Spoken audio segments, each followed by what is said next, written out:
Downtown White Police here.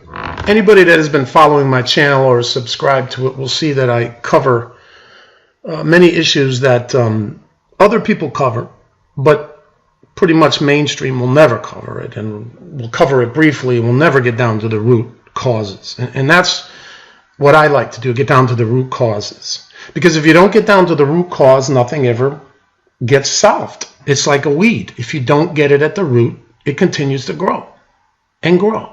But we're talking about people here. We're talking about human beings. So it's a good idea to get to the root of the problem. Now, these grooming gangs are almost exclusively Pakistani. Invited in, we'll talk about Britain right now. Invited in by the British government, given all kinds of benefits and first-class status above the native British people. It's a form of white genocide, and the whole European continent is being genocided like this, slowly but surely. It's actually not even that slow. It's quick, actually, and it's better than any invading army could do, because you don't know who to fight. Your own country's against you. They're draining the taxpayers to fund these monsters. They're not working, and even if they are, they're taking jobs of the Europeans that need the work. And there's plenty of unemployment in the European native population. We're going to show who's behind it. Now, I'm not going to excuse the culprits themselves. These are fucking monsters. These are people that not only should be incarcerated, but they should actually be punished more severely by the justice system and inevitably deported and never able to come back again. Now, we're going to get into the fact that the cops themselves, the police themselves, the government itself is silencing it. The cops are inept or afraid. Either way, that's being inept. They're afraid to actually sometimes investigate this stuff because it's exclusively Pakistani and they would be called racist. It's insane, I know, but it's true. These so-called cops are actually getting on the internet and arresting British citizens for actually speaking out against it. That's what their priority is. Silence. Silence the people. That's all they got left is to just be able to talk about it and warn other citizens. But the British cops and the British government, for some reason, has a real problem with that. They'd rather put Hitler-saluting dog owners in prison than people that are actually raping and in some cases murdering these children. That is not as bad to them as actually speaking out against it. Amazing. This is what happens to police departments all across the Western world. It's happening here in the US too, but in Britain it has really reached an absolutely Orwellian phase. Now, cops are even targeting whistleblowers who call this out. They're targeting parents that are actually protesting against it. You even have protesters, the British people are protesting, and you have Antifa scum, anti-fascists, protesting the British people, protesting the fact that their daughters are being raped and enslaved and turned into drug addicts. This is the world we live in, people. So why do we need these people coming into the West?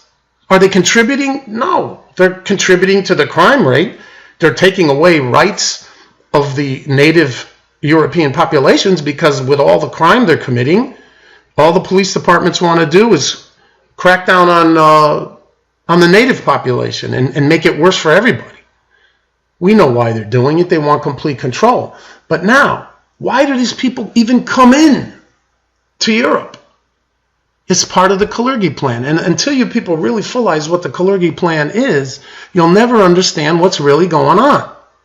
It was an age-old attempt to create a brown Eurasian race in Europe, to destroy it. And yes, prominent Zionists are behind it. Here's just a list of a few of them. Now that's the root of the cause. These are the people behind it. Do you understand?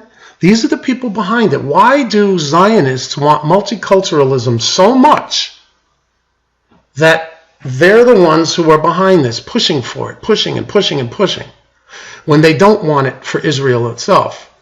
They're not only huge hypocrites, but they absolutely hate the white European race of people. whether they're British, German, Italian, Swiss, it doesn't matter.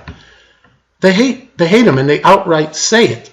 But the Western cowards are so afraid to say anything about it because they're worried about being called anti-Semite. How could you be worried about being called anti-Semite when these people aren't worried about completely being against Christianity and the white race in general? And they come out and say it. So, I don't know about you, but it's not about hating anybody. It's about just finding out who these people are behind it and actually questioning it. Let them answer the questions. Why are you doing this? Who gives you the right to do this? And are your daughters and sons going to be cannon fodder for the cult of multiculturalism?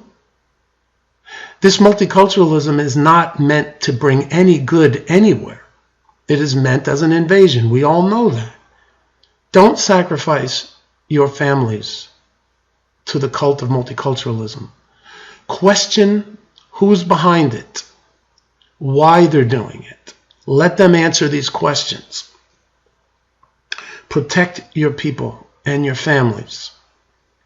I was a police officer, I would have never stood for anything like this. If you look at my picture here, you'll see that's the kind of cops we need. Yeah, I was tough, but I was fair.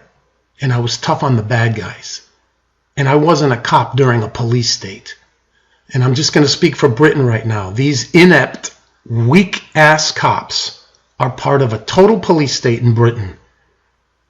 And you're part of the problem. And my boxing challenge to any British cop still stands.